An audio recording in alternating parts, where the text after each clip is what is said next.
ایک بہت بڑا نام ہے امام ابو مالک کا. یہ اتنے بڑے شخص ہیں کہ ہارون رشید نے انہیں قاضی القضاء بنایا تھا, چیف جسٹس بنایا. حضرت امام مالک کہتے ہیں میں غریب کا بیٹا تھا. اکثر دین پڑھنے والے غریبوں کے بیٹے ہوتے, امیروں کے بچے ایف ایس سی پڑھتے ہیں, بی ایس سی پڑھتے ہیں, ٹیکنالوجی پڑھتے ہیں, غریبوں کے بچے دین پڑھتے ہیں.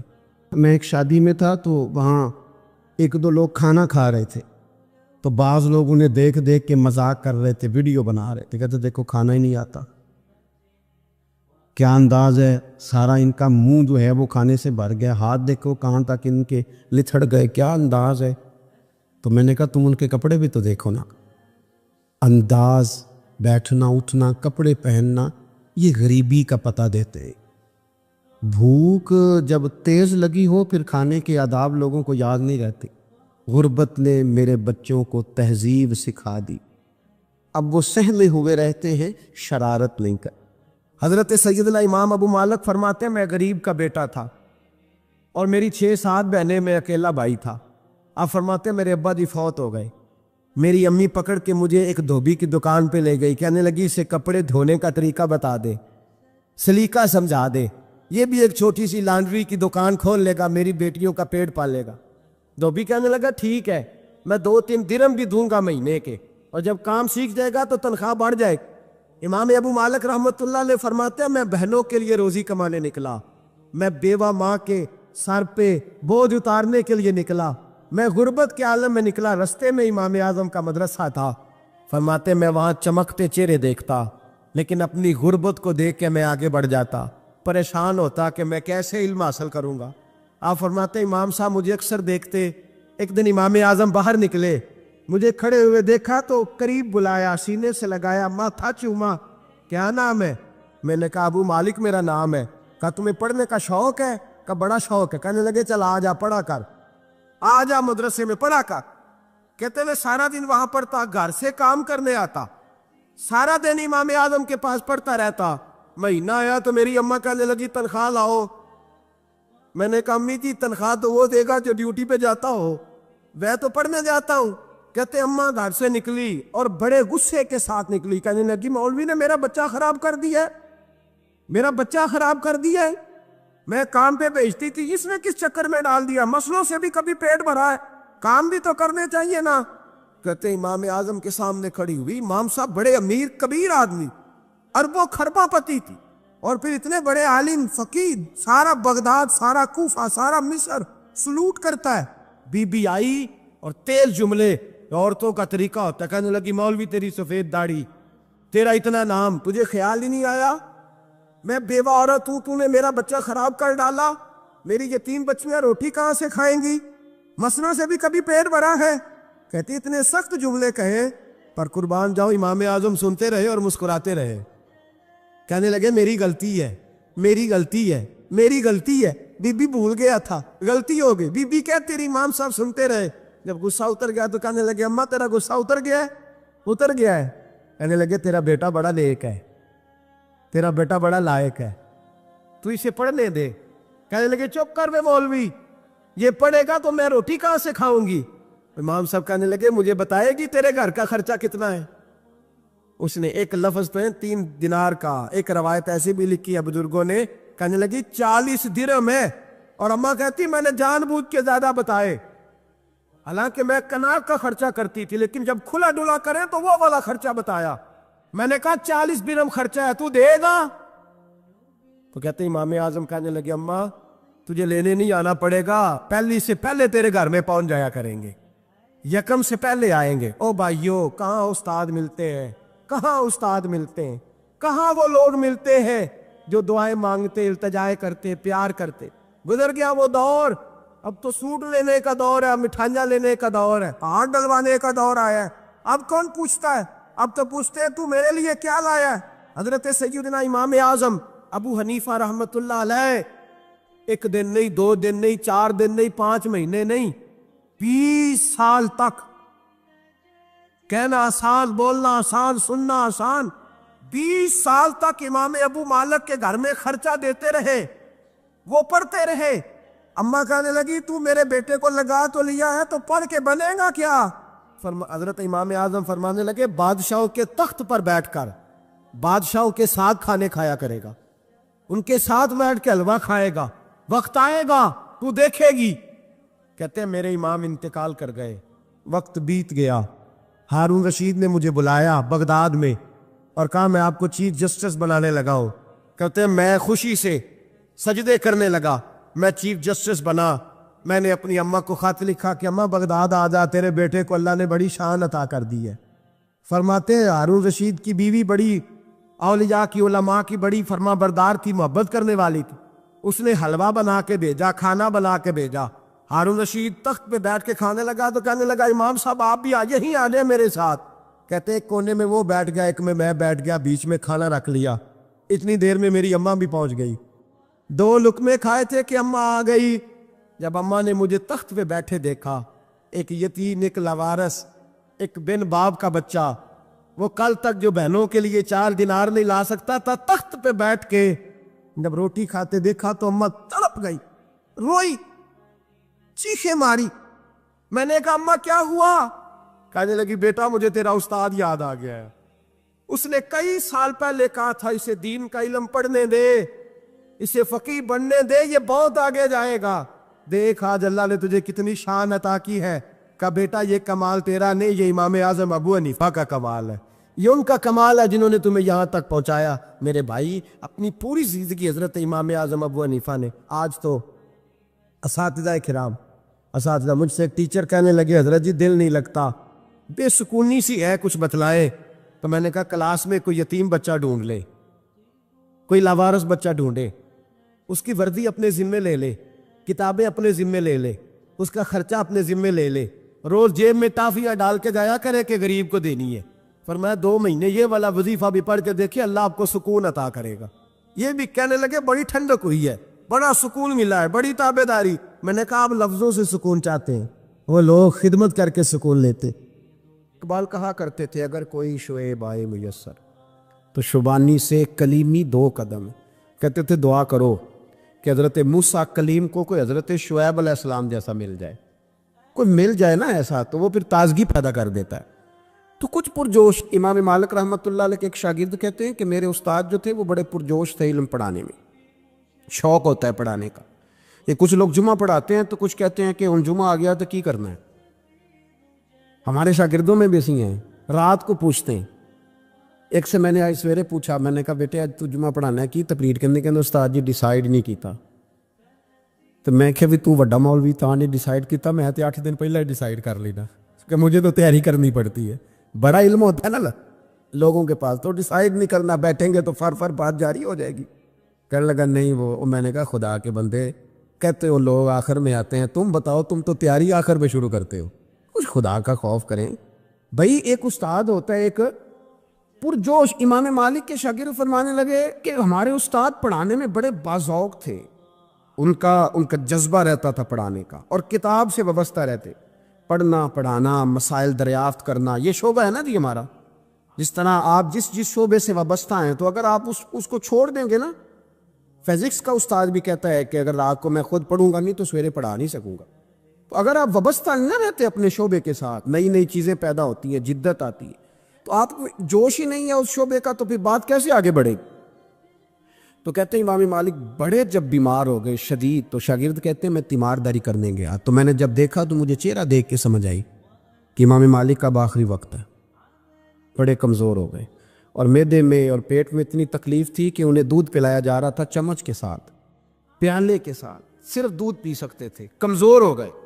فرماتے میں جا کے بیٹھا، زندگی میں کبھی ایسا نہیں ہوا تھا کہ میں جاؤں اور امام صاحب کسی دینی مسئلے پر مجھ پر گفتگو نہ کریں، لیکن آج میرے دل میں خیال تھا کہ اب تو اس وقت تو ہوش ہی نہیں رہتی کوئی آدمی، لیکن کہتے ہیں میں جا کے بیٹھے تھا کہ امام صاحب نے آنکھیں کھولی، فرمایا ماشاءاللہ آپ آئے ہیں، چلو یار میں ابھی کوئی بندہ ہی تلاش کر رہا تھا، ایک مسئلے پہ بات کرنی تھی۔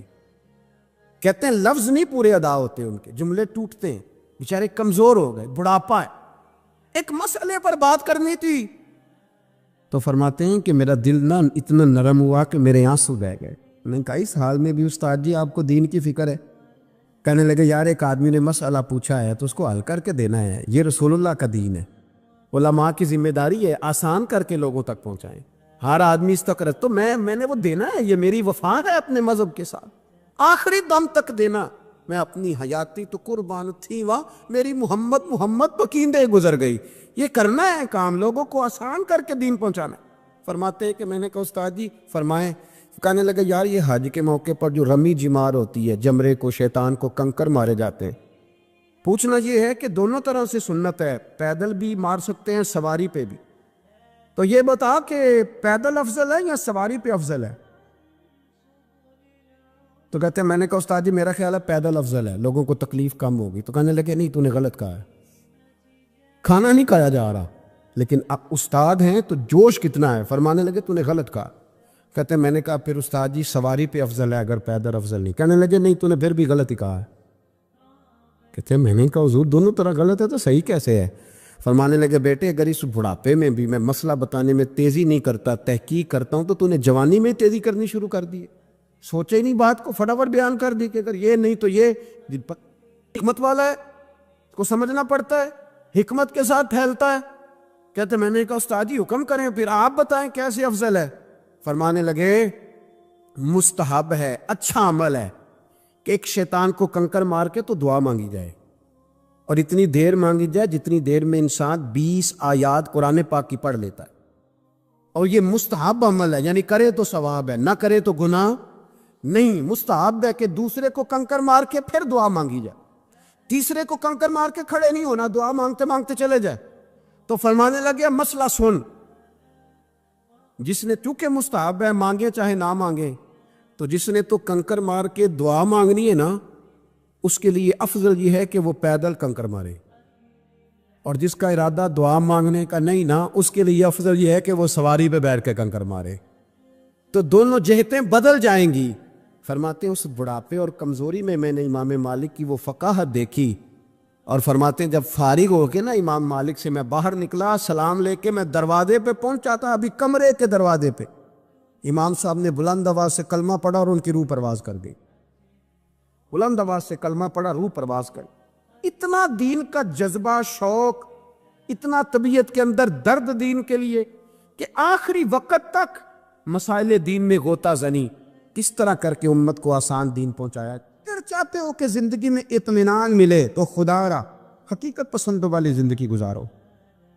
یہ فضاؤں میں زندہ رہنا، ہواؤں میں، اللہ بڑا معاف کرنے والا ہے، اللہ بڑا کریم ہے، معاف کر دے گا، تو بھئی یہ بات صحابہ کو بھی پتا تھی، یہ اہل بیت کو بھی خبر تھی، تو وہ تو ایک ایک بات کا لحاظ کرتے تھے۔ یہ غوث اعظم کو بھی پتا تھی، یہ ان کے والد کو بھی پتا تھی، جنہوں نے کسی کا ایک سیب کھا لیا تھا تو 12 سال اس کے گھر میں نوکری کرتے رہے، انہیں نہیں پتا تھا اللہ بڑا کریم ہے، معاف کر دے گا، ایک سیب ہی ہے نا۔ تو حقیقت پسندی آپ کو سکون دے گی، اور اگر آپ نے اپنے آپ کو غیر مطمئن کیا ہوا ہے، بات کچھ اور ہے، اور آپ نے اپنے آپ کو ڈال کسی اور طرف لیا ہے، تو پھر آپ کو سکون مل سکتا؟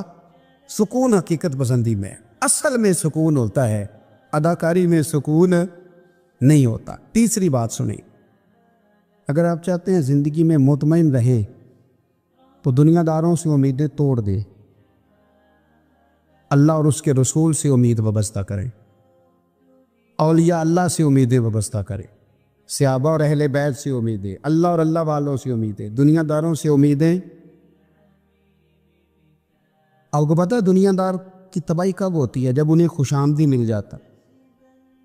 چودھری کا بیڑا اس وقت غرق ہوتا ہے جب اسے چودھری کہنے والے زیادہ ہو جاتے ہیں۔ سیٹھ صاحب اور نواب صاحب بیچارے تباہ تب ہوتے ہیں بھولے پن میں، جب ان کے دائیں بائیں ریلا ہوتا ہے سیٹھ صاحب کہنے کا، لوگ انہیں کھانا چاہتے ہیں، پیار ان کا نہیں ہوتا، ان کی جیب کا ہوتا ہے، محبت ان سے نہیں ہوتی، ان کی کرسی سے ہوتی ہے، ضروریات کا پیار ہوتا ہے، تباہ کر دیا جاتا ہے۔ ہماری ساری توقعات دنیا داروں سے وابستہ ہو گئی ہیں، ناراض نہ ہونا۔ پیروں نے، مولویوں نے، درویشوں نے، انہوں نے بھی سیٹ رکھے ہوئے جلسوں کی صدارت کرانے کے لیے، یعنی مذہبی جلسہ ہے، اس میں بہت زبردست پڑھے لکھے صاحب تقویٰ عالم کا خطاب ہے، اور کی صدارت وہ بندہ کر رہا ہے جس نے عشاء کی نماز بھی نہیں پڑھی، وہ بندہ صدارت کر رہا ہے، کیوں؟ اس لیے کہ اس نے 1,00,000 روپیہ دیا ہے محفل میں۔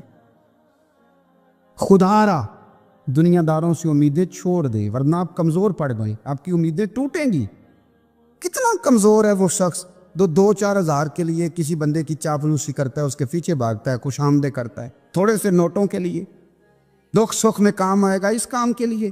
میرے رسول کریم علیہ السلام نے فرمایا، جس نے بندوں کو راضی کرتے کرتے رب کو ناراض کر دیا، اس کی دنیا بھی گئی اور آخرت بھی گئی۔ اور فرمایا جس نے بندوں کی پرواہ نہیں کی، اللہ کو راضی کیا، فرمایا اگر رب راضی ہو گیا تو لوگوں کے دلوں میں بھی محبت پیدا فرما دے گا۔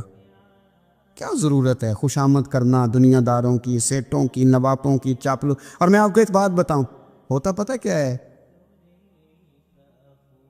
یہ جو حب جا اور حب با ہوتی ہے نا، اس سے پیٹ نہیں بھرتا۔ آپ کو اگر خوش آمد کرنی ہے تو پھر آپ کو ساری زندگی کرنی ہے۔ پھر ان کو بھی پتہ ہوتا ہے کہ تعلق کس بنیاد پر ہے، اس میں کبھی بھی خلوص پیدا نہیں ہوتا۔ آپ بے چین رہتے ہیں، بے قرار رہتے ہیں، آپ کو تکلیف رہتی ہے ہمیشہ۔ کبھی بھی دنیا داروں سے امیدیں وابستہ نہ کریں۔ ایک بات سنیں بڑی شاندار، امام غزالی نے لکھی ہے۔ امام غزالی فرماتے ہیں کہ ہارون الرشید نہ حج کر کے واپس آیا بغداد میں، تو کونے میں حضرت بہلول دانا بیٹھے تھے۔ رش بہت تھا، مجمع بڑا تھا۔ حضرت بہلول دانا بھی سڑک کے کنارے بیٹھے تھے، تو سپاہی کہنے لگے یہاں سے اٹھ جاؤ۔ فرمانے لگے ہارون الرشید کی زمین نہیں، زمین میرے رب کی ہے، میں کیوں اٹھوں؟ وہ قریب سے گزرا تو سلام لی، تو آپ نے اس کا پروٹوکول دیکھا تو فرمانے لگے ہارون الرشید تجھ سے تگڑے تگڑے موٹے موٹے پروٹوکول میں نے لوگوں کے دیکھے، اور یہ جو تیرے دائیں بائیں آج تیرے نعرے لگا رہے ہیں، یہ پہلے ان لوگوں کے نعرے لگایا کرتے، اور تھوڑا وقت گزرنے دے، جو تیرے بعد آئے گا نا، یہ سارے پھر ان کے نعرے بھی لگائیں گے۔ تو جھوٹ کی دنیا میں زندہ ہے، ان سے تو نے امیدیں وابستہ کی ہیں، یہ کل اس کے نعرے لگائیں گے۔ اس کے دل پہ بڑا اثر ہوا، گھوڑے سے اتر آیا، آگے کہنے لگا حضور آپ نے مجھے بڑی اچھی نصیحت کی ہے، میرا دل بڑا ٹھنڈا ہوا ہے، میں نے سنا ہے آپ مقروض ہیں، کچھ لوگوں کا قرض، تو مجھے کوئی حکم ہی کر دے۔ آپ ہنسنے لگے، فرمانے لگے یار تو بڑا ہی بیوقوف ہے، بڑا ہی بیوقوف ہے، تو میں تجھے نصیحت کر رہا ہوں، تو مجھے الجھا رہا ہے، حضور کوئی حکم کر دیں۔ کیا خوبصورت انداز ہے رب کریم کے بندوں کا۔ حضرت بہلول دانا فرمانے لگے تیرا رب کون ہے؟ کہا اللہ۔ تو فرمایا میرا کون ہے؟ کہا اللہ۔ فرمانے لگے یہ تو نہیں نہ ہو سکتا کہ اللہ ہارون رشید کو دیتا رہے اور بہلول دانا کو بھول ہی جائے، یہ تو نہیں نہ ہو سکتا کہ ہارون رشید کو دیتا رہے اور بہلول دانا کو بھول جائے۔ فرمایا اس کا دل، اس کا ارادہ ہوا، ارادہ قدرت ہوا کہ بہلول مقروض رہنا چاہیے، تو اگر رب مجھے رکھنا چاہتا ہے، دکھ قبول محمد بخشا، راضی رہن پیارے، اگر وہ چاہتا ہے میں مقروض رہوں تو میں بھی چاہتا ہوں کہ میں مقروض ہی رہوں، یہ تو نہیں نہ ہو سکتا کہ تجھے دے اور مجھے نہ دے۔ فرمایا میری تجھ سے کوئی امید نہیں، مجھے جب بھی دے گا میرا رب بھی دے گا، اور وہ دے گا تو پھر انشاءاللہ خزانے کھول کے دے گا۔ دنیا داروں سے امیدیں وابستہ کرنا، لوگوں کے پیچھے، یہ چھوڑ دیں۔ آپ بے چین رہیں، بے قرار رہیں، اللہ والوں سے ضرور امیدیں وابستہ کریں، اس لیے کہ ان کے پاس جو کچھ ہوتا ہے وہ دراصل رب کا ہی ہوتا ہے۔ لیکن سیٹھوں سے، نوابوں سے، سیاستدانوں سے باز آ جائے، ہماری بڑی امیدیں وابستہ ہیں۔ میں اکثر کہتا ہوں جتنے پھیرے نوکری کے لیے دنیا دار کے دروازے پہ لگائے ہیں نا، اس سے کم دفعہ مسجد میں نفل پڑے ہوتے تو رب اتنی بڑی مہربانی فرما دیتا۔ تو عبداللہ بن مبارک فرماتے فرض حج کر لیا، نفل کرنے جا رہا تھا، 300 دینار پاس تھے، میں پہنچ گیا کوفے تک، وہاں سے جا کر کے کچھ سامان خریدنا تھا، احرام خریدنا تھا، ضرورت کی چیزیں، دوست بھی ساتھ تھے، کہتے ہیں یار میرے جلدی تھک گئے، خریداری کر کے وہ چلے گئے، میں شام تک رکا، بڑا تھک گیا تو سوچا اتنی لمبی چوڑی خریداری کی ہے تو جھیل تھی پاس، میں نے کہا وہاں جا کے ذرا ٹھنڈی ہوا لیتا ہوں۔ کہتے میں اس طرف گیا، رات کا اندھیرا تھا، مری ہوئی بھینس پڑی تھی، یہ کوئی 700-800 سال پہلے کی بات عرض کر رہا، کہتے مری ہوئی بھینس پڑی تھی، ایک عورت کالے برقعے میں نقاب پوش آئی اور اس بی بی نے مری ہوئی بھینس کا خنجر سے گوشت کاٹا، تھیلے میں ڈالا اور دوڑی۔ کہتے میرے ذہن کے اندر خیال آیا کہ بی بی کوئی ہوٹل چلاتی ہے اور مردہ جانور کا گوشت لوگوں کو کھلاتی ہے، ویسے تو جاسوسی منع ہے، اس نیت سے کہ مسلمانوں کو بچاؤں اس کے پیچھے ہو لیا۔ کہتے ہیں وہ گلیاں گزرتی گزرتی کوفے کی تنگ گلی میں گئی، ایک بڑا سا دروازہ لکڑی کا، بڑا پھاٹک جو پرانے شہروں میں ہوتے، کہتے اس بڑے پھاٹک پر اس نے زور زور سے دستک دی، دونوں ہاتھوں سے دروازہ کھلا، وہ عورت اندر داخل ہوئی تو 3-4 بچیاں جھٹ سے اس کے گرد کٹھی ہو گئی، اماں کچھ لائی ہو؟ تو رونے لگی، کہنے لگی میں کچھ نہیں لا سکی، کہنے لگی یہ مردہ جانور کا گوشت ہے، اور حضور نے فرمایا جب مرنے لگو تو مردار کھا کے بھی جان بچا لو، اب میں دیکھتی ہوں تم سے کھڑا نہیں ہوا جاتا، نہ کھاؤ گی تو گر پڑو، یہ مردہ ہی ہے پکا لو۔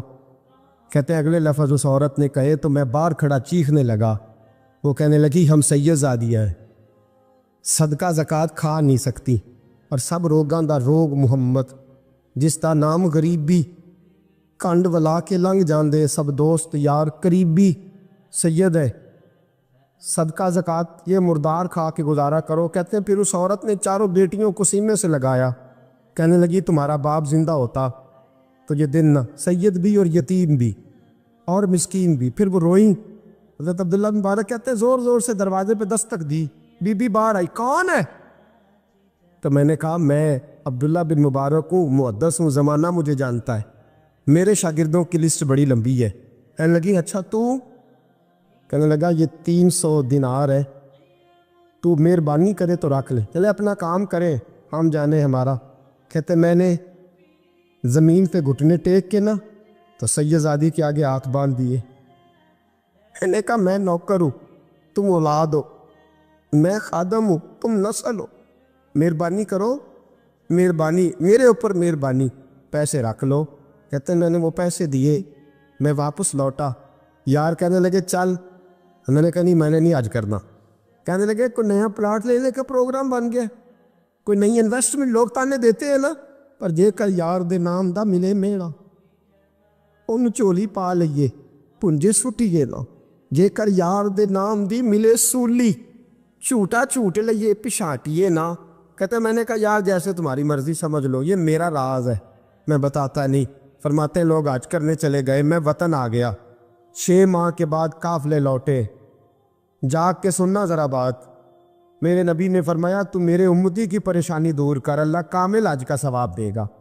فرمایا میرے حبیب علیہ السلام کے امتی حضرت عبداللہ بن مبارک فرماتے میں آیا حج کر کے، حاجی آئے تو میں بڑی حسرت کے ساتھ، میں گھر میں روتا تھا، سوچتا تھا آج وہ مینا میں ہوں گے، آج وہ مزدلفہ عرفات میں ہوں گے، آج وہ لوگ جمرات کی رمی کر رہے ہوں گے، میں تڑپ کے سوچتا تھا آج در رسول کی حاضری دے رہے ہوں گے۔ کہتے میں روتا تھا، جب حاجی لوٹے 6 ماہ کے بعد تو حاضری دینے گیا، ملنے گیا، پہلا دروازہ کھولا حاجی صاحب نے، میں نے کہا مبارک ہو؟ کہتے ہیں میں نے مبارک دی، ذرا سنیے گا۔ کہتے ہیں وہ حاجی مجھے ڈانٹنے لگے، کہنے لگے چھوڑ یار، اتنا بڑا آدمی ہو کے تو غلط بات کرتا ہے۔ میں نے کہا کیا ہوا؟ کہنے لگے تو نے ہمیں کہا کہ جانا نہیں، اور پھر ہم مینا میں آوازیں دیتے رہے تو بات ہی نہیں سنتا تھا، ہم آوازیں دیتے رہے ان اللہ علی کل شیء قدیر، آوازیں دیتے تھے، سنتا نہیں تھا۔ کہتے میں حیران ہوں، یار میں تو گیا نہیں۔ کہنے لگے ہم 11 حاجی جھوٹ بولتے ہیں تو اکیلا سچ بولتا ہے، سب نے دیکھا ہے۔ کہتے میں پلٹ آیا، چوتھے دن پھر ایک حاجی کو ملنے گیا، مبارک دی، کہنے لگا چھوڑ کس بات کی مبارک، میدان عرفات میں تو تو نے بات بھی نہیں سنی، اور یہاں مبارکے کہتے ہیں عرفات میں، اور میں تو کہنے لگے چپ کر، غلط بات بھی کرتا ہے اتنا بڑا محدث ہو کے۔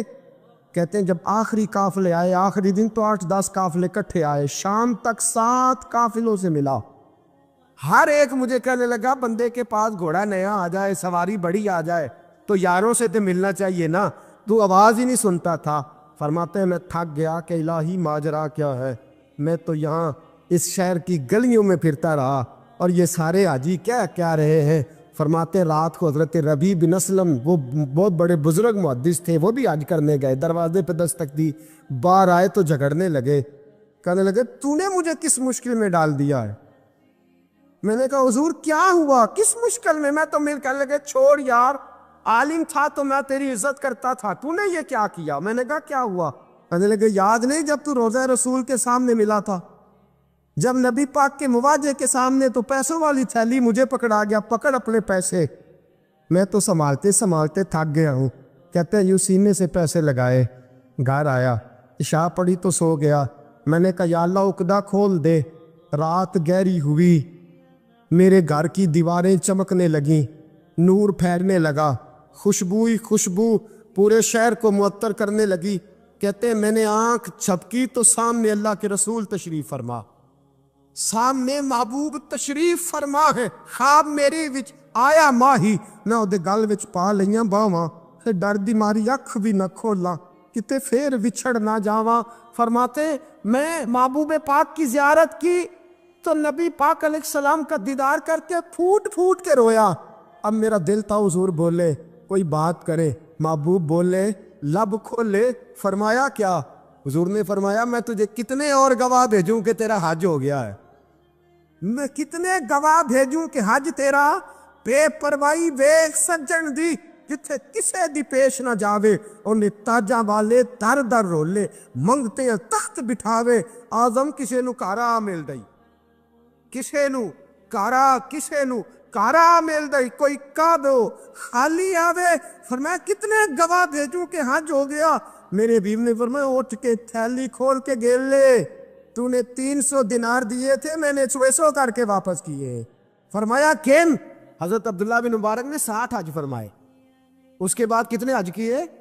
ایک فرض کیا ہوا تھا 61 ہو گئے۔ فرماتے ہیں میں بار بار گیا اور جب بلایا سرکار نے خود ہی انتظام ہو گئے۔ فرماتے ہیں بار بار میرے حبیب نے فرمایا تو آ چاہے نہ آ، رب نے تیرے نام کا فرشتہ بنا دیا ہے جو قیامت تک تیری طرف سے حج کرتا رہے گا، قیامت تک تیری طرف سے منا، مزدلفہ، عرفات، جبل رحمت پہ آتا رہے گا، میری بارگاہ میں درود پڑھتا رہے گا، حج فرشتہ کرے گا، ثواب اللہ تیرے نام اعمال میں لکھے گا۔ میرے دوستو، میرے نبی نے فرمایا میرے امتی کی ایک پریشانی دور کر، اللہ قبول حج کا ثواب عطا فرمائے گا۔ غریبوں کا حج ہے کہ نہیں؟ بولے اشراق چاشت پڑھ، حج ہے۔ 2 لوگوں کی صلح کرا، حج ہے۔ علماء کی نوکری کر، ایک ایک دفعہ 70 حج تجھے ملیں گے۔ اور میرے رسول پاک صلی اللہ علیہ وسلم نے فرمایا سوکھا حج ہے، سامنے بجی ہے، سامنے مجی ہے، بار بار پیار سے دیکھ، بار بار حج کر، بار بار پیار سے دیکھ، اور کسی غریب کی مدد کر دے، سڑک پار کرا دے، میڈیکل سٹور سے دوائی لا دے، کسی کی نوکری کر دے، بچہ گھر میں نہیں، ابا جی بیمار ہو گئے، جا بھاگ کے تو چچا کو چھوڑا ڈاکٹر تک، تو نیکی کر، اللہ تجھے پورے حج کا ثواب عطا فرمائے گا۔ حج بڑے ہیں، کرنے کی تیاری کرو، حج کا بڑا موقع ہمیں میسر آتا ہے، بس پروگرام بناؤ۔ صحیح مسلم کی حدیث، کتاب کا نام کیا ہے؟ اور بڑی مضبوط حدیث، میرے نبی پاک صلی اللہ علیہ وسلم فرماتے ہیں کچھ لوگوں کو اللہ قیامت میں کھڑا کرے گا اور کھڑا کر کے فرمائے گا چلو جنت میں جاؤ۔ عرض کرے گی مولا ہم تو پاپی گناہگار، پتہ سارا سردار نو کیتیاں دا، ہم تو بڑے گناہگار، کس وجہ سے جنت؟ فرمایا تمہارے حج کی برکت سے، تم نے حج کیا تھا نا، اس برکت سے جنت۔ تو بندے عرض کریں کہ مولا ہم تو ماڑے تھے، غریب تھے، گئے ہی نہیں، حج کیا ہی نہیں، تو تو حج کی وجہ سے معاف کر رہا ہے؟ تو رب کریم فرمائے گا جب حاجی جاتے تھے دل تڑپتا تھا نا، جب حاجی جاتے تھے آنکھیں برستی تھی، جب حاجیوں کے قافلے نکلتے تھے اس وقت تمہارے دل میں خواہش پیدا ہوتی تھی، فرمایا تم تڑپا کرتے تھے، میں نے تڑپ پر ہی تمہیں حج کا ثواب دیا، اور خالی ثواب نہیں دیا، اس حج کی برکت سے آج جنت بھی عطا فرما رہا ہوں۔ یار رواج بن گیا ہے اینٹ کا جواب پتھر سے دینے کا، رواج سا بنتا جا رہا ہے کانٹے کا جواب گولی سے دینے کا، رواج سا بنتا جا رہا ہے دنیا میں سزائیں دینے کا، رواج سا بنتا جا رہا ہے اذیتیں دینے کا۔ خوش اخلاق لوگ میدان چھوڑ گئے، خوبصورت مسندوں پر بیٹھے ہوئے لوگ پیچھے ہٹ گئے کہ ہم بد اخلاق کا جواب بد اخلاقی سے نہیں دے سکتے، پتھر دل والوں کے ساتھ گزارا نہیں کر سکتے۔ مٹی کے بنے ہوئے انسان کے سینے میں جب لکا دل اور روح آ جائے اس کے ساتھ سر مار کے اپنا سر پھوڑ نہیں سکتے، لوگ ہٹنے شروع ہو گئے، معاشرے کے اندر خوبصورتیاں بہک ہونے لگیں، خوشبوئیں رخصت ہونے لگیں، اور خوبصورت کھلے ہوئے پھول بھی پت جھڑ کا شکار ہونے لگے۔ لیکن ہم نے کبھی پلٹ کے سوچا ہی نہیں کہ ہمارے لب و لہجے نے کتنے دل توڑ دیے، کتنے لوگوں کو تکلیف دے دی، کتنے لوگوں کو آزمائش میں مبتلا کر دیا، کتنے سارے. ابھی رات ہی کی بات ہے، ایک صاحب مجھے فون کرنے لگے، دیر تک ان کا فون بجتا رہا. میں کسی جگہ مصروف تھا محفل میں، فارغ ہونے کے بعد میں نے کال کی تو میں نے کہا خیریت ہے؟ تو کہا کہ بچہ آپ سے محبت کرتا تھا تو پتہ نہیں اس کو کوئی آسیب ہو گیا، روتا جاتا ہے، پریشان ہے، تو آپ بات کر لیں. تو میں نے اس سے بات کی، میں نے کہا کیا بات ہے؟ تو وہ کہنے لگا جی کوئی بات سمجھ نہیں آ رہی، مجھے سب برا لگ رہا ہے. انہوں نے ڈاکٹر کو دکھایا، ایک رپورٹ اس نے کی، وہ رپورٹ کری تو کہنے لگے کچھ نفسیاتی اثر ہو گیا.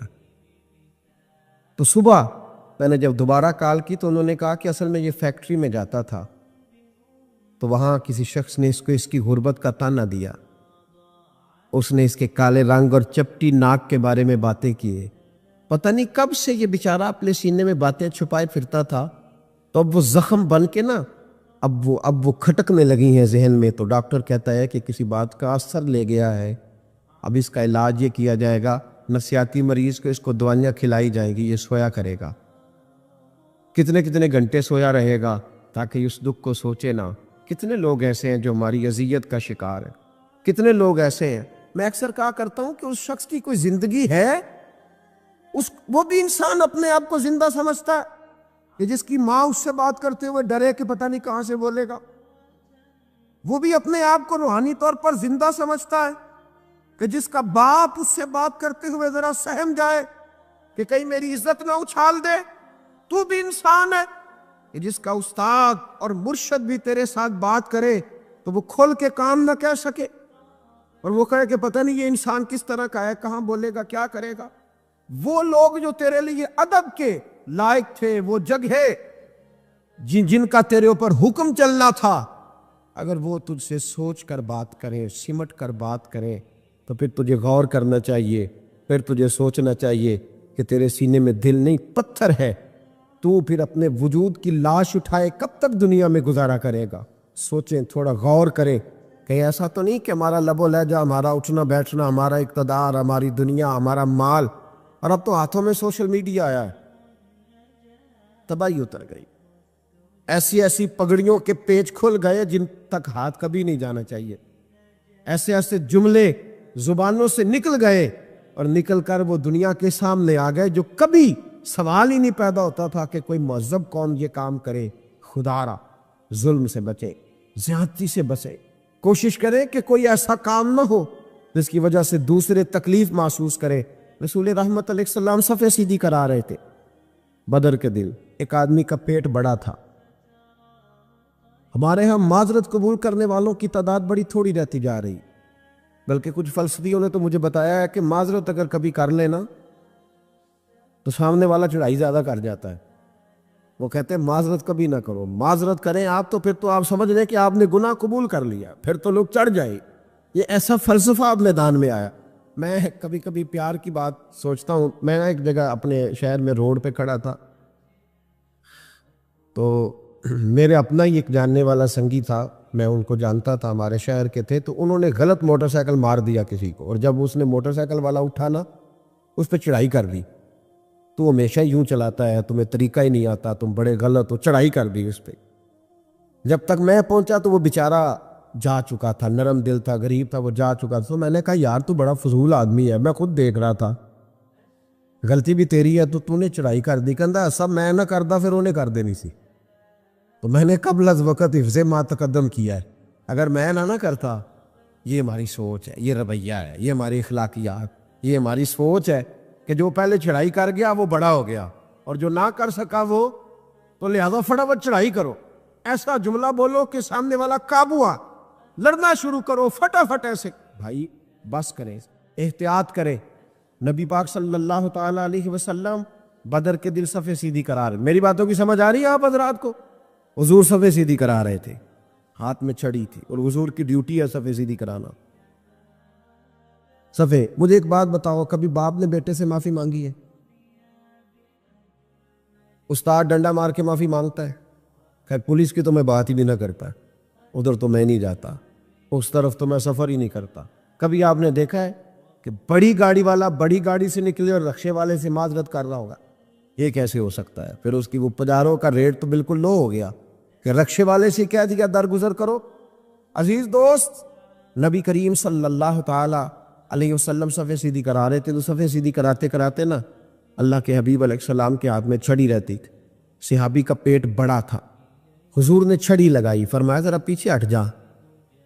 یہ حضور نے حوصلہ دیا ہے، یہ نبی پاک صلی اللہ علیہ وسلم نے توانائی دی اپنے غلاموں کو۔ جب چھڑی ان کے پیٹ پہ لگی تو وہ صحابی بول پڑے، کہنے لگے یا رسول اللہ میرا تو پیٹ بڑا ہے، کھڑا میں صف میں ہی ہوں۔ حضور پیٹ بڑا ہے تو باہر نظر آیا، ہوں میں صف میں۔ اتنے لفظ کہے، آگے بات حضور علیہ السلام خود سمجھ گئے۔ محبوب نے فرمایا میں سمجھ گیا ہوں، تو کہنا چاہتا ہے تیرے ساتھ زیادتی ہو گئی؟ کوئی دلیل نہیں، کوئی اس پر تبصرہ نہیں، کوئی اس پر بات نہیں کہ تو لگ نہیں رہا، تیری ڈول ڈال ایسی ہے، تیری بناوٹ ایسی ہے کہ کوئی اس پر تبصرہ نہیں، کوئی کومنٹس نہیں۔ تجھے لگتا ہے کہ تیرے ساتھ ظلم ہوا، تجھے محسوس ہوتا ہے؟ وہ خاموش ہو گئے۔ میرے محبوب نے چھڑی ان کے ہاتھ میں دی، فرمایا چل تو بدلہ لے لے، ختم ہو گئی بات۔ یہاں اگر کسی کو محسوس ہو گیا نا اس کے ساتھ ظلم ہو تو چھڑی تھما دی، فرمایا یہ لے پکڑ، لے تو بدلہ کر، اپنی خواہش پوری، بدلہ لے۔ تو انہوں نے کہا یا رسول اللہ صلی اللہ علیہ وسلم میرے پیٹ سے کپڑا اٹھا ہوا تھا۔ تو حضور نے جھٹ سے کپڑا اٹھا دیا، فرمایا لو نہ بدلہ۔ جب یہ کہا تو انہوں نے چھڑی دور پھینکی اور مصطفیٰ کریم کے وجود سے لپٹ گئے اور جسم چومنا شروع کیا اور دھاڑے مار کے روئے، یہ تو کیا کر رہا ہے؟ عرض کی اے کریم محبوب، صبح بدر کی تلواریں چمکیں گی، پتہ نہیں بچنا ہے کہ شہید ہونا ہے، تو دل میں خواہش تھی کوئی موقع بنے، جاتی جاتے میں رب کریم کے شاہکار وجود سے برکت تو حاصل کر لوں۔ تو حضور یہ تو میں نے سارا اس پیار میں آ کے کیا ہے، ورنہ کس ظالم کو بدلہ لینا تھا، کس کو یہ کام کرنا تھا؟ میرے محبوب کریم علیہ الصلوۃ والسلام نے یہ مزاج دیا ہے، حضور نے یہ سوچ دی ہے، ہماری تربیت کی ہے، ہمیں بتلایا اور سمجھایا ہے کہ تھوڑا سا اپنے اوپر پابندی لگا کے رکھو، تھوڑا سا یہ مزاج چھوڑ دو کہ دنیا میرے حکم کے مطابق اٹھے اور میری طبیعت کے مطابق بیٹھے، میں چاہوں تو لوگ سمٹ جائیں، میں چاہوں تو لوگ گزر جائیں، یہ رویہ چھوڑ دو۔ بھائیو، نبی کریم صلی اللہ تعالی علیہ وسلم نے ہمیں سکھایا اور سمجھایا ہے کہ ظلم قیامت کے دن مظلوم طاقتور ہو جائے گا، اور یہ نسائی میں حدیث ہے، فرمایا جو متکبر ظالم ہوں گے انہیں اللہ قیامت میں چیونٹیوں کی شکل میں مسخ کر دے گا، چیونٹیوں کی شکل میں مسخ کر دے گا رب کریم، چیونٹیوں کی شکل میں، اور غریب لوگ اپنے پیروں تلے رکھ کے انہیں مسل جائیں، غریب اپنے پیروں تلے رکھ کے انہیں مسل جائیں گے۔ میرے بھائی یاد رکھے، کبھی بھی کسی بھی موقع پر اگر اللہ صاحب اختیار کرے، صاحب اقتدار کرے، کہیں کو منصب دے، ظلم نہ کرے، زیادتی نہ کرے۔ میں کچھ دن پہلے ایک جگہ تعزیت، اور ڈرتا ڈرتا گیا تعزیت کرنے، پرانے جاننے والے تھے، دوستوں کا رشتہ تھا، تو میں ایک ہی بیٹا تھا، تو وہ مجھے پتا چلا کہ ٹرین ایکسیڈنٹ میں انتقال کر گیا، تو میں ڈرتے ڈرتے گیا جو کہ معاملہ مشکوک تھا۔ اور جب میں تعزیت کے لیے اندر پہنچا تو ہمارے جو انکل تھے، جن کا میرے دوست تھے، وہ ان کے کچھ عزیز کہنے لگا کہ حضرت جی آپ کے ساتھ والے باہر جا سکتے ہیں؟ تو میں نے کہا چلے جاتے ہیں۔ میں دوستوں کو گاڑی میں بھیج دیا، اور جب میں نے اس سے بات چیت کی، میں نے لگا میرا بیٹا ایکسیڈنٹ تو میں نے بنایا ہے، وہ تو خودکشی کر کے مرا ہے۔ شادی کے 11 سال بعد خدا نے ایک بیٹا دیا تھا، اور مجھ سے غلطی یہ ہوئی، میں نے کہا میرے بیٹے کو تکلیف کوئی نہ آئے، اس کے منہ سے جو نکلا میں نے اسے دیا، جو اس نے مانگا میں نے دیا۔ کہتا ہے جو شخص 16,000 مہینے کا کمائے اور بیٹے کو 40,000 کا موبائل خرید کے دے، کہتا ہے میں نے ہر سہولت اسے دی۔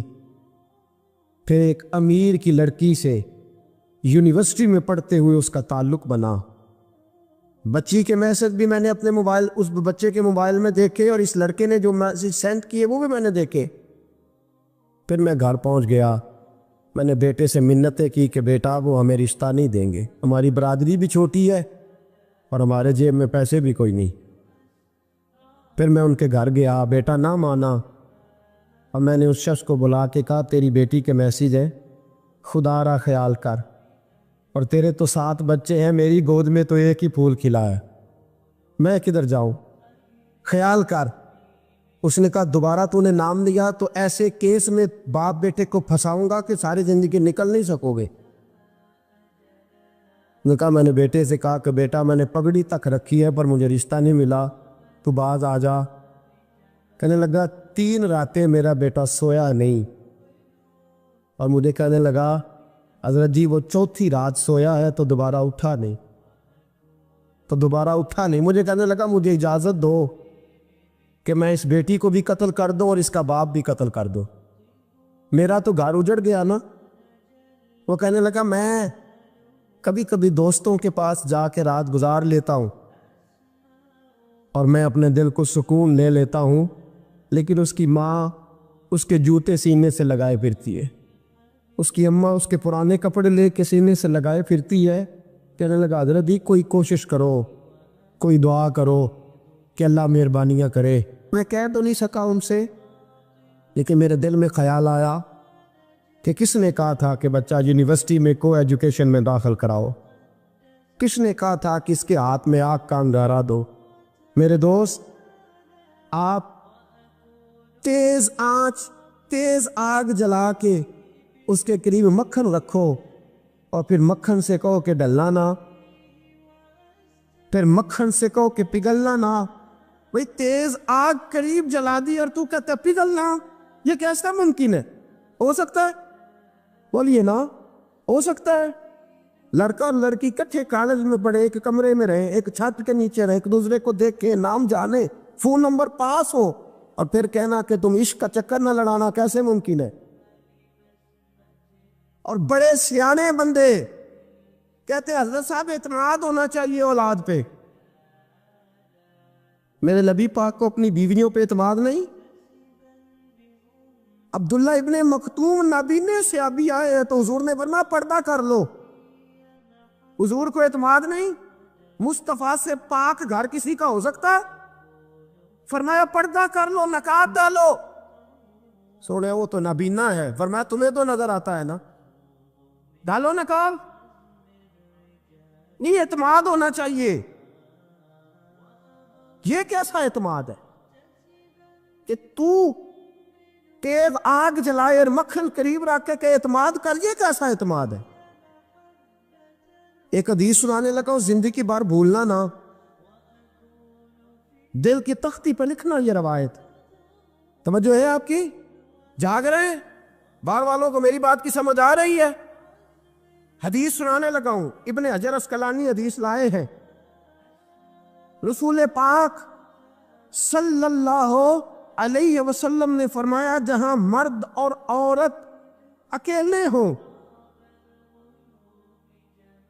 وہاں تیسرا شیطان ہوتا ہے۔ یہ تو پہلے بھی سنے ہوں گے نا اتنے لفظ، اس سے آگے ابن حجر حدیث کے لفظ لائے، یا رسول اللہ صلی اللہ تعالی علیہ وسلم مرد اور عورت اکیلے ہوں تو تیسرا شیطان ہوتا ہے؟ حضور نے فرمایا ہاں۔ عرض کی حضور اگرچہ وہ نیک ہو، جاگ رہے نا آپ لوگ، اگرچہ وہ جہاں مرد اور عورت اکیلے ہو وہاں تیسرا شیطان ہوتا ہے۔ حضور اگر وہ نیک ہو لکھ لو دل کی تختی پر، میرے رسول نے فرمایا اگر عیسیٰ کی ماں مریم بھی ہو اور زکریا کا بیٹا یحییٰ بھی ہو تو میں ان دونوں کو بھی اکیلا بیٹھنے کی اجازت نہیں دے سکتا۔ فرمایا عیسیٰ کی ماں مریم جو رہی مسجد میں، پلی مسجد میں، جس کی پاکیزگی کا اعلان قرآن کر رہا ہے، عیسیٰ کی ماں مریم، اور فرمایا یحییٰ صرف نبی نہیں، نبی کے بیٹے بھی ہیں، زکریا بن یحییٰ، فرمایا اگر یہ دونوں بھی ہو، ایک نبی ہو اور ایک ولی ہو، مریم اور یحییٰ بھی ہو، مریم اور زکریا بھی ہو، فرمایا میں ان کو بھی اکیلے بیٹھنے کی اجازت ہے۔ تو کس نیکی اور پرہیزگاری کی بات کرتا ہے؟ تو کیسا پیر ہے اس کے پاس تنہائی میں بیٹھ کے بی بی اپنا دکھڑا سنا رہی ہے. تو کیسا مفتی ہے؟ اٹھا کے لے جا طریقت شریعتیں اور جا کے سنبھال لے اپنے جبہ اور دستار میں. وہ کوئی جبہ اور دستار نہیں، وہ گند ہے. اس لیے کہ جو نبی مریم سلام اللہ علیہا کو نبی کے پاس بیٹھنے کی اجازت نہیں دے رہے، وہ پیر کس بات کی مولی ہے جو بیبیوں کو بغیر پردے کے سامنے بٹھاتا ہے؟ اور تنہا بی بی کہتی ہے میرا دکھ سن لیں، اس نے اجازت دی ہے. اور پھر کہنا تماشا لگ گیا، سٹنڈ لگ گیا. یہ شریعت بیان کر رہا ہوں، رسول اللہ کا فرمان بیان کر رہا ہوں، اور اس سے آگے ہمیں کسی دلیل کی ضرورت بالکل نہیں. اور پتہ نہیں باپ کو کہ میرا بیٹا کیا کر رہا. اندھی ہے وہ ماں جس کی بیٹی سارا دن نیٹ پہ بیٹھی رہتی ہے، اس کو خبر نہیں کیا ہو رہا. اور جب آگ گلے تک آتی ہے نا، داڑیاں جب جلنے لگتی ہیں تو ہمیں خیال آتا ہے یہ کیا بن گیا. اور جب ماں کا دوپٹہ کھینچنے لگتا ہے نا سگا بیٹا کہ چل میرا رشتہ مانگ، پھر اس کو پتا چلتا ہے کہ یہ تو معاملہ ہی بڑا خراب کر لیا میں نے. میرے دوست، جوانی زیادہ پیسے کمانے کا نام نہیں. اگر تو قیمتی کپڑے پہنتا ہے تو تو جوان نہیں. تو 50 کلو وزن پائے ہاتھ سے اٹھا لیتا تو تو جوان نہیں. اگر تو ڈگریوں کا ڈھیر لگایا ہے اور تیرا دراز اور الماری بھر گئے ہیں تو تو جوان نہیں. اور اگر تو نے اپنے خاندان اور معاشرے میں اونچا افسر بن کے نام کما لیا تو جوان نہیں. جوان اس کو کہتے ہیں جس کی جوانی پاکیزہ ہوتی ہے. جوان اس کو کہتے ہیں جس کی نظر جھکی ہوئی ہوتی ہے. جوان اس کو کہتے ہیں جو حیا کا پتلا ہو. جوان اس کو کہتے ہیں جو شرم کا پیکر ہو. جوان اس کو کہتے ہیں جس کی نظر سے معاشرے کی بہو بیٹیاں بچی ہو. جوان وہ ہوتا ہے، جوان بھی ہو پاکیزہ بھی ہو. جوان وہ ہوتا ہے کہ میرے رسول پاک نے فرمایا صبح قیامت اللہ عرش کے سیدھے جانب جوان کھڑا کرے گا. 30 سال کا جوان، چڑھتی جوانی، خوبصورت آنکھیں، روشن چہرہ، اس کا وجود طاقت والا. نبی آگے بڑھ کے پوچھیں گے یا اللہ یہ کون ہے جو تیرے دائیں جانب کھڑا ہے؟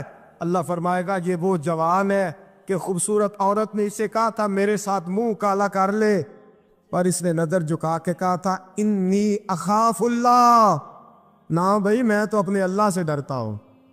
فرمایا یہ پاک جوانی والا ہے، یہ حاجی نہیں، نمازی نہیں، یہ ولی نہیں، یہ صوفی نہیں، یہ وہ نہیں جو غوث زماں ہو، قطب دورہ ہو، پیر طریقت نہیں، مفتی وقت نہیں. یہ خالی جوان ہے پر پاک جوانی لے کے آیا. یہ خالی جوان ہے پر پاکیزہ جوانی لے کے آیا. یہ خالی جوان ہے پر اس کی نظروں میں حیا بڑی ہے. یہ پاک، یہ کیا تماشا لگ گیا عشق کا چکر. پر آج جتنی مصیبتیں کھڑی ہوئی ہیں اس عشق مجازی کے روگ نے کھڑی کر دی ہیں. ہر جوان، ہمارا ایک بچہ تھوڑے دن پہلے اس علاقے کا محمد طیب نام کا شہید ہو گیا. وہ ایک کونے میں رہنے والا، ایک محلے میں ایک چھوٹے سے کونے میں رہنے والا بچہ تھا نا. میرے ساتھ دوست موجود ہے. صبح سے لے کر ساری رات میں افسوس کرتا رہا میں جنازے میں کیوں نہیں گیا، میں جنازے میں کیوں نہیں گیا. وہ بچہ پاک فوج کا وہ شہادت اختیار کر گیا تو فخر سے سر بلند کر گیا اپنا. لیکن جو بی بی کے لیے ساری رات روتے رہتے ہیں وہ شہید ہو سکیں گے؟ جو ساری رات ٹھنڈ میں کھڑے ہو کے عورت کے ساتھ گفتگو کرتے رہتے اور جو سارا دن دل میں گند رکھتے ہیں بی بی کے لیے، ان کے ہاتھ میں تلوار آئے گی؟ یہ بہو بیٹیوں کی عزتیں بچا سکیں گے؟ عافیہ صدیقیہ جیلوں میں جل گئی امریکہ کی، اور وہ جب بھی خط لکھتی تھی کہتی تھی کوئی محمد بن قاسم نہیں بچا. وہ کہتی تھی کوئی شہاب الدین غوری نہیں بچا. اور وہ جب بھی، اب تو خیر اس کا ذہنی توازن ہی کام کرنا چھوڑ گیا، وہ بی بی جب بھی خط لکھتی تھی نا اہل پاکستان کو تو کہتی تھی پاکستان والوں بتاؤ کیا تمہارے اندر کوئی بھی خالد بن ولید کا ماننے والا نہیں؟ کیا کوئی نہیں تمہارے اندر جو علی کے نام کا نعرہ لگانے والا ہو؟ کوئی نہیں بچا جو فاروق اعظم کی سیرت کو فالو کرنے والا ہو؟ کوئی لاؤ. جس کے ہاتھ میں تلوار ہو اور مجھے سمجھ آئے کہ یہ وہ ہے جو حسن اور حسین کا نام لینے والا ہے۔ کوئی نہیں بچا، اس لیے کہ گندگی دماغ میں، گندگی دل میں، گندگی روح میں تو اس کام کے لیے آیا تھا۔